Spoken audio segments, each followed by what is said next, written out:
Hey, Bill, just threaten food. Tell them if they don't shut up now, we don't get lunch at 12. Yeah, you go around here.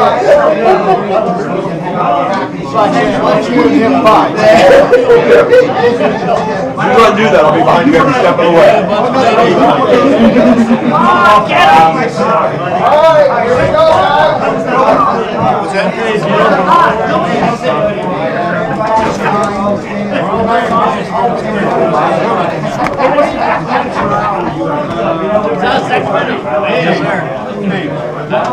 I go to San Bernardino.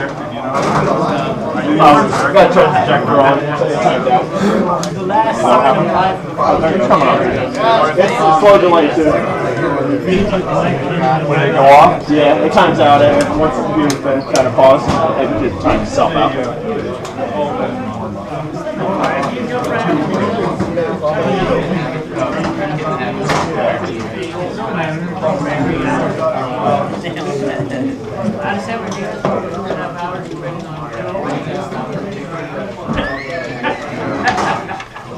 The CHP doesn't catch you. You fake it.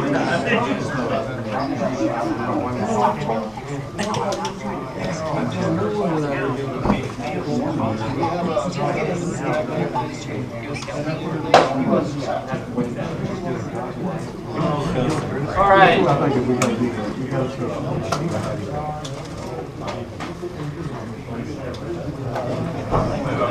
Do we have any chemists in the room?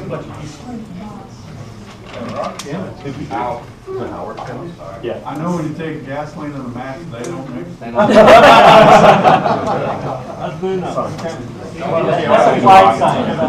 I told the chemistry joke last week, but I didn't get a reaction. Really? Oh, you got one this time. We're just in college. Don't worry, I'm not giving up my day job or anything. All right, let's look at outside-in conversations.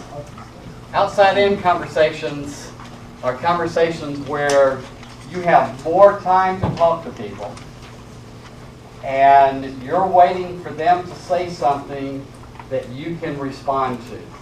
So you're not necessarily driving the conversation. You're waiting for them to give you an opening that you can walk through. You may or may not ever hear that opening.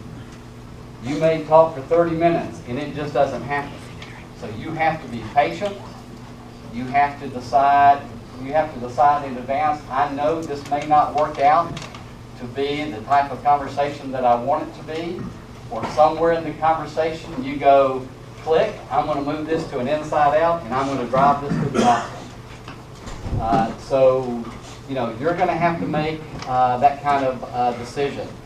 This usually works well with people that you can have repeated conversations with, because you can go back, you can start slow and gradually build up to some things. So let's look at what helps build in some outside-in conversations. And let me say, too, outside-in and inside-out are not separated by this really dark chasm that you can define clearly. Sometimes you'll see these sort of bleed over and you'll think, well, that really looked like what Bill was talking about, or Bill was talking about what Kim was talking about. They sort of bleed over a little bit, so don't get too rigid on these. If you're talking to someone and you notice they have a religious symbol on them, like a piece of jewelry, the tattoo they're wearing, or they're carrying a Bible or a religious book or something like that, you're talking to them, and as you're talking, you notice something that's got some kind of religious or spiritual significance to that. Just to be like Paul walking into Athens, and he notices that, and then you notice that, and then you can respond to it. One of the things that, I'll tell you what, let me go back to Bill real quick. It wasn't a religious symbol, but it was a tattoo. Tell me about the girl selling us tickets at the Vancouver Aquarium. Do you remember that story? Okay, Bill doesn't remember that story. It obviously made more of an impact on me. He'll remember it. But we were going into the Vancouver Aquarium, and we were buying tickets. And like I said, we were always talking with people with tattoos because they would talk back to us. And we noticed that this girl had this tattoo on her arm. And so Bill said, "Tell me about it." And she goes, "I can't." We went, "Okay." And that just wasn't a normal response. She goes, "I was just completely out of it on drugs, and I have no idea why, where, or when I got this tattoo." Wow. And we go, "Okay." I must have been on the same drugs because I don't. You know.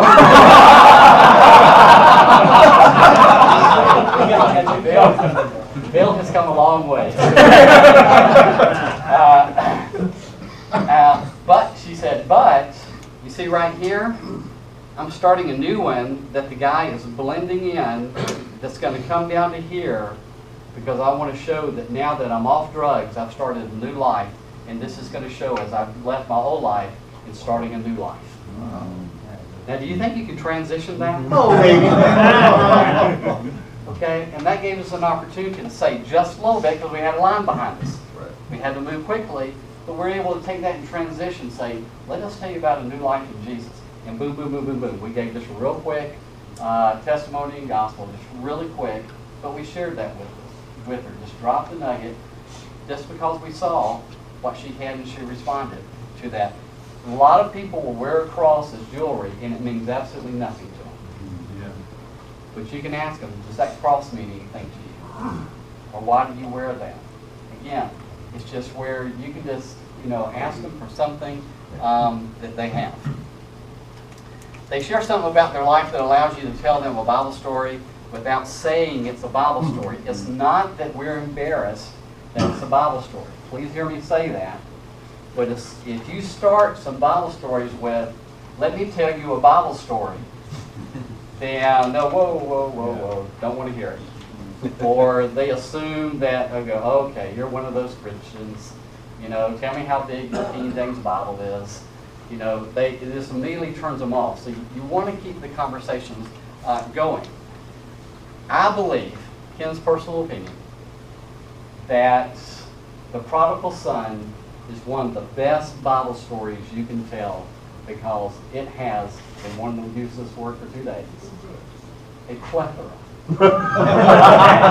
of applications. You're sitting with someone, you're talking to them, and they say something like, "My family is driving me crazy. I've got a teenage son that will not listen to me, a daughter that stays out all hours of the night, and they're just going crazy." Your response can be as simple as, "That reminds me of a story I once heard. There was a man who had 2 sons. One of the sons went up to his father and said, 'Father, I'm ready for my inheritance now. I want my share.'" And you just walk through the prodigal son story. And stop. And they're going to sit there a minute, and either they're going to respond, or you say, "So what do you think about that? Do you relate to that story in any way?" And then you can just start talking about the lessons learned from just that story. You've got parent-child struggles that they had to work with. You've got forgiveness. You've got sibling rivalries. Now, I want to be careful with this one because I've spoken to some of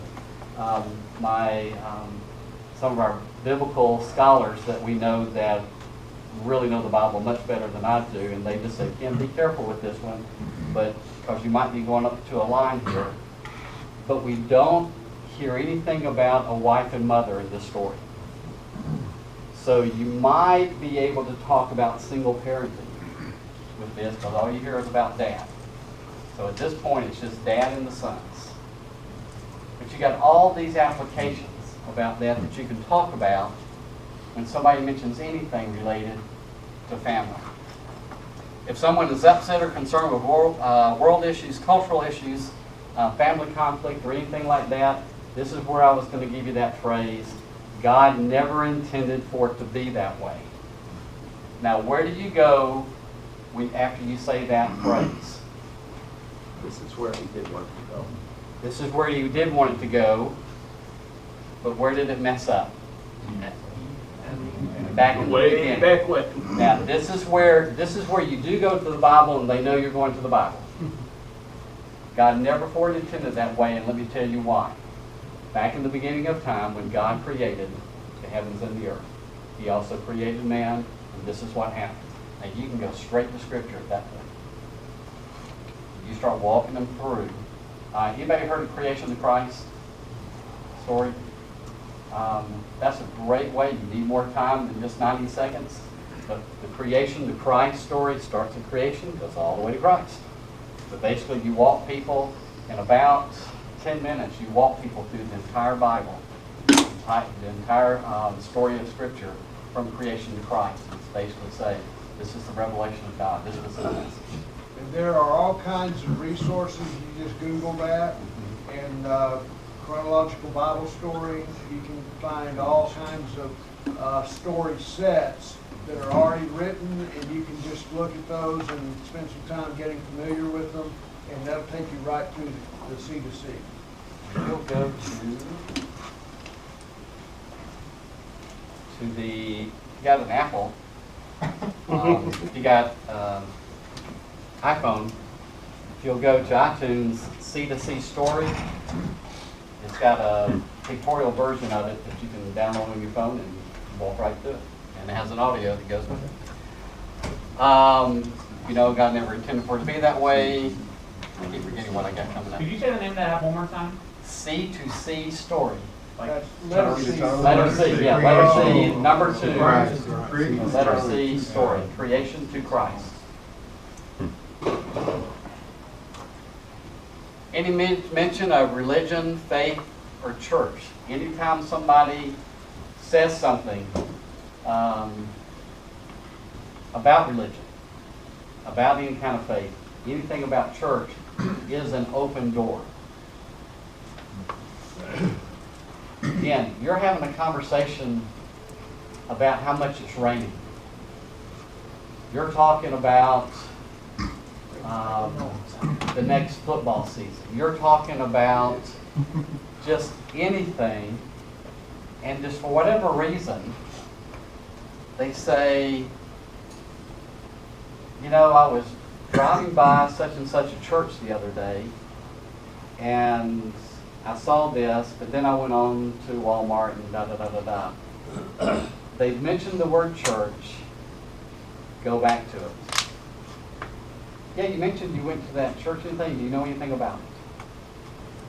They've already mentioned it, sort of the larger thing. They've opened the door. You know. So you go to it, they go, no, I don't know anything about it. One of the things about these conversations is you really need to be sensitive to the Spirit. Because if you start moving in a spiritual discussion direction and they want to start shutting down, don't be afraid to pull back. Remember, this is the conversation you got more time to have, or you're going to be able to have multiple conversations. Don't push so hard that you shut it down, they never want to talk to you again. You know, and we've had this happen multiple times. When you start pushing towards the gospel, you start pushing towards Jesus, and you can say, yeah, I know what you mean. Okay. And sometimes physically they start pulling back, and then I would go, what do you think about the Canucks? Do you think they're going to make the playoffs this year? And then they would come right back up and go, oh man, I don't know. And they would re-engage very quickly, and we'd get back into the conversation again, and then I'm waiting for the next opening at that point. So you're just sort of this tennis match type of thing where you're just going back and forth, you're just waiting for those openings. You're looking for those bridges for them to get to. Yes? So when you're in this kind of conversation, let's say their response is for engaging you is more of an attack, where you have the phrase of the month that we hear lately is, I can't believe that God will allow this devastation or allows this thing to happen. Now, we might want to say, well, God never intended to be that way, but you know, this is sin, this is no more, obviously, but you constantly are, the conversation is not gearing towards what you're trying to do, but it's more of a, I don't want to say debate, but actually attacking God as, I just can't believe when I see devastation that you're showing me, you're saying that this God is our love and peace. And this is what you do create new flavor of response. We were talking, what number group were we in? 8. Their group back here. Not sure group 8. We were talking about that topic pretty much exactly. In that one of the things that you can do as an individual, and you can do as a men's group, and do as a church, is go ahead and take a situation like that, and in what I would call a safe setting, which is in a meeting at the church, somebody's home or something like that, where you're not in the middle of that, say, okay, we're going to get these kind of questions from people. How are we going to respond? Let's start thinking through what are going to be good answers for us to get back. Start working through these and say, yeah, I think this will work. No, this won't work. Yeah, we can do this. Yeah, we can do this. And start coming up with the responses and then practice those responses. Now, to answer your question directly, sometimes the response is, I don't know. I wish I could answer that. I can't tell you what I don't know, but I can tell you what I do know. And then you just move into what you do know. Or you answer with a question. Jesus was real good about answering with a question. You know, they just, they say, I can't believe in a God that does this, this, this, and this. And go, well, what kind of God can you believe in? And that's when, and also that's when you pray very quickly. Lord, I need some words right now. This would really be a good time to give me some words. And sometimes those conversations just crash and burn. And they just don't go anywhere. The person leaves thinking, yep, that Christian. And they walk away and it just doesn't work. It's like we were saying, you're never, I say you never, you will rarely and almost never debate anybody into heaven. That's not how they get there. And if they're trying to pick a fight, it's just not normally not gonna turn out well. So either you can try to turn the conversation to something else, or just say, I really don't have a good response for that, but I can tell you what I know, and this is what I know. Would you like to talk about what I know? And the answer, instead of answers I can't give, like that, and just see where it goes with that. Well, I'll say with that comes up a lot as a minister with people, especially teenagers, like, it's a basic question we get. And it's something that I didn't always know how to answer, and I don't think it's perfect how I do it, but in that conversation, you can even turn that to the gospel, and that, man, we don't understand why bad things happen. One really bad thing that happened that made no sense at the time was Christ dying on the cross for us. And you see the ultimate good that came from that now, but in the moment, the disciples were like, what is happening? Our world is crumbling, this is garbage. And the bigger picture, it had an ultimate purpose that they couldn't see. And so even in that attack, you can point them back to, well, this is what the gospel says. Sometimes terrible things are used for greater good. And I'm not saying that children dying of starvation right now in Africa is easy, or like, oh, someone's going to benefit from this. But in the ultimate God picture, in the same way that the gospel of Jesus dying was terrible, this terrible thing may also do something, or will also do something of a greater good for God's kingdom. That's a good answer. And there's not a one answer fits all, because everybody's coming with that question with a different perspective. But I mean, you can even go back to our, God never really intended for it to be that way. And if you really want to know the truth about that, it's not God's fault, it's our fault that these things are happening. And let me tell you why. And you go back to creation and the fall of man. And say that if that had not happened, you would not be seeing the things that are happening now. But let me tell you, there's a remedy, you just keep talking, and just keep walking through that. One of the other things also is, if we look at the destruction that's going on, most of that destruction is because of things that we as man have done. Mm-hmm. And so, we are receiving the consequences of what it is we've done. Right. And so you can also take that into play of, we've had our free will. We have decided this is what we're going to do, in the same way that if a child does something wrong, there are consequences to that. But the same thing's happening to man. However, you know, we have this other thing, sin, that's separating us from God, and the consequences of that is death. And we can then lead into that situation as well. Exactly. Because a lot of what's out there right now is because of the way the man's gone. Exactly. And these are the kind of things that you can respond with. But like I was telling that group, it's really good. I'm trying to say, we worked 5 years in definitely an international, multicultural, urban context.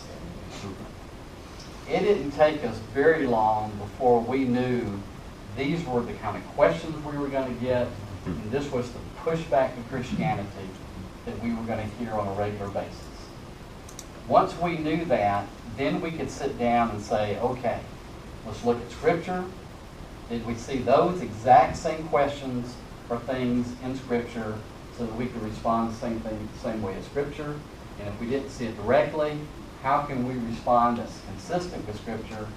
And also it's just a good response that we can give, that everybody can give. And that's how we just started practicing. Again, I keep saying I shared with the group. It took us about 3 years. Canadians do not talk about their faith. It's a personal thing. You know, you say Jesus, I mean, they were literally turn their back on you and walk away. They do not, I mean, that's a general rule, they do not talk about their faith. And we're like, man, how do we get the gospel? Maybe we say the gospel this way. You know, we can tell you how you can, nope, personal thing.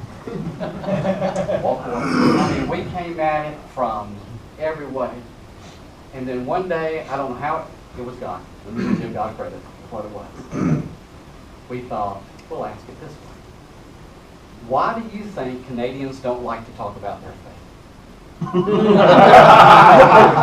Talk about their faith. There you go. Well, they're like, well, I can tell you why. And then we talked 30 minutes.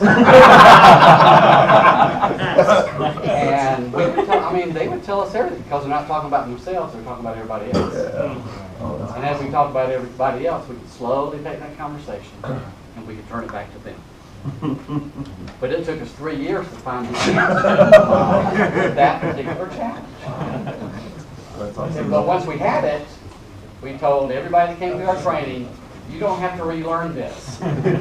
This is how you do it. And it goes back to our premise, when people know what to say, their confidence shoots through the roof, and they know what to do. And they're more eager to go out and share it. If they have to be apologists and know how to answer every question, they'll never talk to people. And that's where we messed up. We've inadvertently communicated to our people, unless you're the answer man, the Bible answer guy, and there is one called that, but he's not me, then you're hopeless to begin with. So why even try? But this gives us a different perspective on it. But you do have to tell people, if you get this question, this is what you're going to say, or you're going to say, I don't know, and the conversation may end. Just let them know what's probably going to happen, so they're not surprised, and they feel okay that I say I don't know, then it's okay. I haven't failed in the process. You can't let it rest there. So for us, we have to find out what the Canadian question is for Woodbridge and DC. Right. We can't take their lesson and just let it leave right there. I think that's our charge. Exactly. There's a DC version of that question or a Woodbridge version of that question that can help us. Right, and that's what you have to discover about that, because he was tell me your name again. Charles. I just can't remember. You don't have your name tag on. Because he was, all right, tell me the question you were saying you were hearing. Yes, I think the most common thing we ask is what brought you here.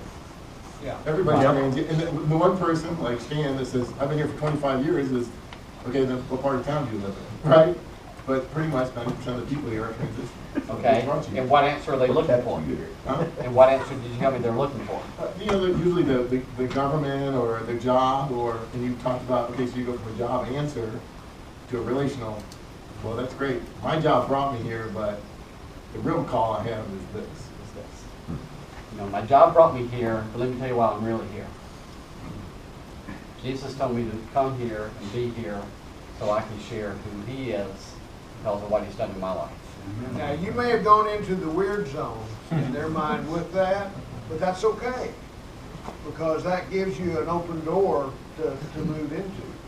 And they may say, well, that's strange, tell me about that. But I would say, if you follow the Lord's leading, you took a job because God called you that direction.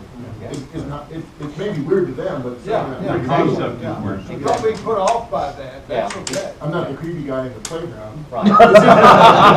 This is what brought me. Exactly. Well, and actually, just to add on that, so again, a lot of people in the military, a lot of people transitioning.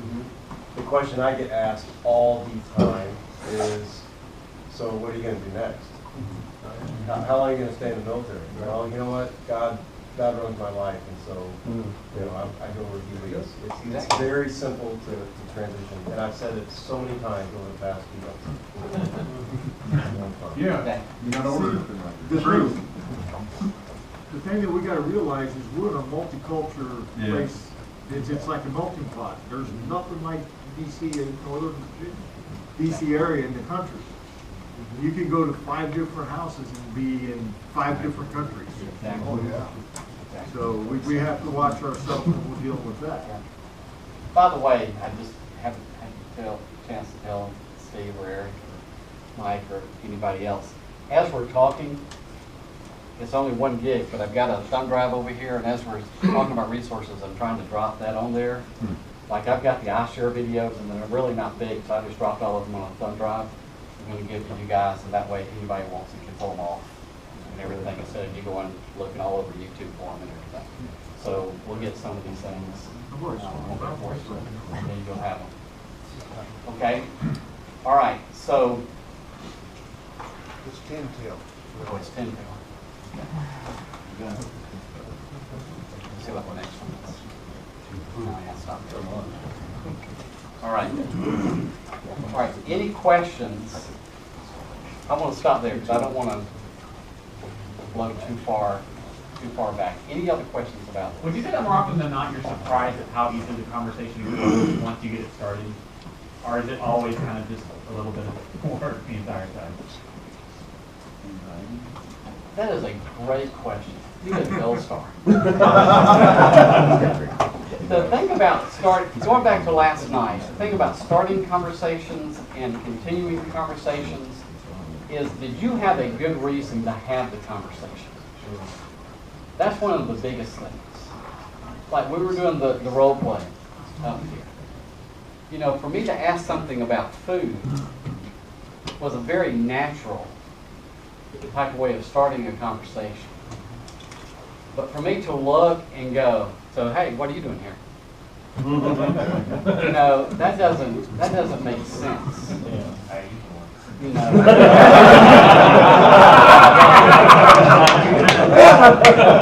That didn't work either. Get very far. And let me say, I wasn't, just for clarification, I wasn't trying to convince all you guys in the room to start finding all the women you can talk to last night. That's not what I was talking to. What I was trying to do is to try to get you to think outside of maybe your comfort zone in your box, that your world of talking to people should be blown open, but within reason. I mean, if you're in the food court and there's 3 high school girls sitting at a table giggling, for most of you, that's probably not a good conversation starter. That's most definitely in the first rule. You know, so I mean, you've got to be wise. There's got to be a reason, a valid reason to start a conversation. But if it's a guy in high school and he's got a textbook open, you know, for one of you guys maybe to say, hey, I noticed that's a math book. What do you think about math? I majored in math in college. What are they doing now? You know, something like that may not be quite as weird to do something like that. But do you have a good reason to talk to somebody? And so when you have a good reason to talk to them, the conversation tends to get more elongated for that. It's when you have to force a conversation does it tend not to not to do anything. Hey, the situation that you missed though, I mean, just mentioned though, today we have to even be careful with things like that because it's kind of like, oh, you're the 50 or 60-year-old sexual pervert who's out trolling Exactly. for, you know, You young do. guys and stuff. That's a good So word. you really have to be careful in Yeah. situations, you know, how we approach, so. One more thing, and and then we'll break for lunch. There's a biblical principle I would encourage you to really, a biblical principle and example I would really encourage you to follow that will help take care of that as well. Jesus always sent people out in twos. Yes. And so if you can do that, I rarely speak to another woman that my wife's not with me. Let me just say, I didn't say that last night, but that's, unless I'm buying something for her, just happen to be out by myself, you know, in a store, a very open public place. If I'm talking to someone, you know, she's usually right there with me. But if you're intentionally going out to talk to people, go in pairs. If you're by yourself, then be careful, antennas ought to be way out, you know, and for all kinds of things in our world today. So let's stop there. And One quickie on the iShare app, when you go to the website, it says that this is copyrighted material, and it sends you to the website where you can download the copy. I haven't been able to find it on the site though, but I would encourage everyone, if you like the app and stuff, to go ahead and do the research and stuff, because to take something from YouTube is okay, but if I'm borrowing your copyrighted app and stuff, I'm not paying copyright, I'm not paying those rights to you. And I have a real problem with us as believers taking other people's stuff and not giving them the royalties that they do and stuff. They're selling it for a reason, and to take it just because it's on YouTube is not a good thing. So are they actually selling it on their site? Yeah, they are. There's if you go to the page that talks about the app, in fact, the YouTube thing, the guy says, "This is not mine. I got it from this site. And it's for sale there. You can get the HD copy there. I encourage you to go there and stuff." So read the things and be very sensitive about that, because if someone who's, especially a professional musician, would tell you that you're stealing bread from my children's mouth. Yeah, I agree with you. Them selling it is new then. So I'll check into that too. Thank you. Okay. The second one you mentioned on the app, it's free. Yeah, the C2C, it's definitely free. Okay, all right. Go in peace.